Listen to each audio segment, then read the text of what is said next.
Howdy do. Karen Adamski here with shamamama.com, and I'm coming to you today with an answer to a question from a follower. And the question is, why are you not afraid of squirrels? And this question comes from a follower who's a little bit younger, and because I have followers that are from age 7 to in their 90s, so lots of followers, super exciting. And this follower's on the younger end, and I know that this person was there when I had the opportunity to help save a squirrel. And it's not the first time that this has happened with squirrels. And so it makes sense that they're asking this question. So very, very, very good question. And the answer to the question is, I'm not always comfortable with squirrels. There are times that I might actually be afraid of squirrels. So it just depends. Normally, I'm not afraid of squirrels. But if I came across a squirrel that was maybe sick, maybe it was diseased, it could bite me potentially,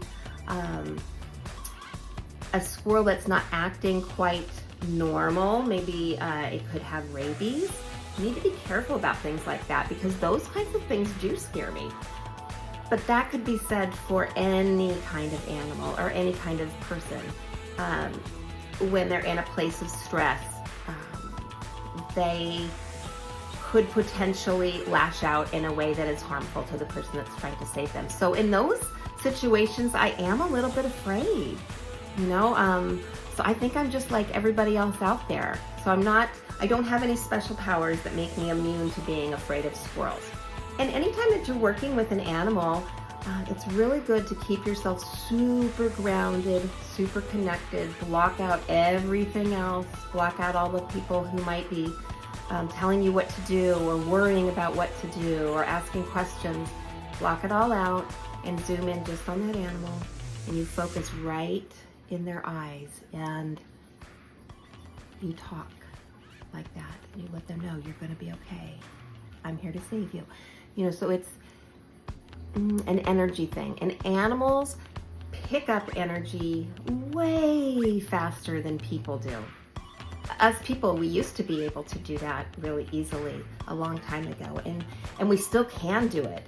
It's just that we're a little bit removed from it because we use our computers all the time, and we're driving our cars and looking at stoplights and all of these things that take us away from Mother Nature. But when we tap back into Mother Nature and our natural instincts, we have that ability to connect with all living things.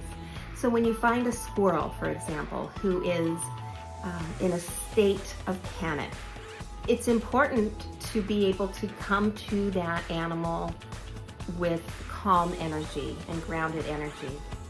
And if you can't do that, then it's probably best to leave it up to somebody else.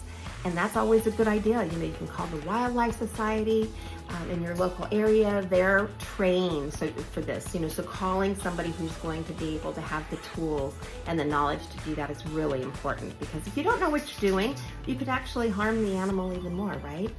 So that's not what we want to do. That makes me afraid.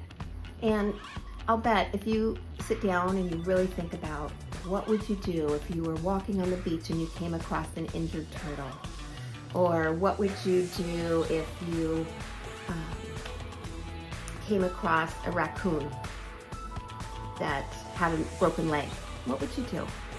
Probably wouldn't just leave it there. You would probably end up calling somebody for help.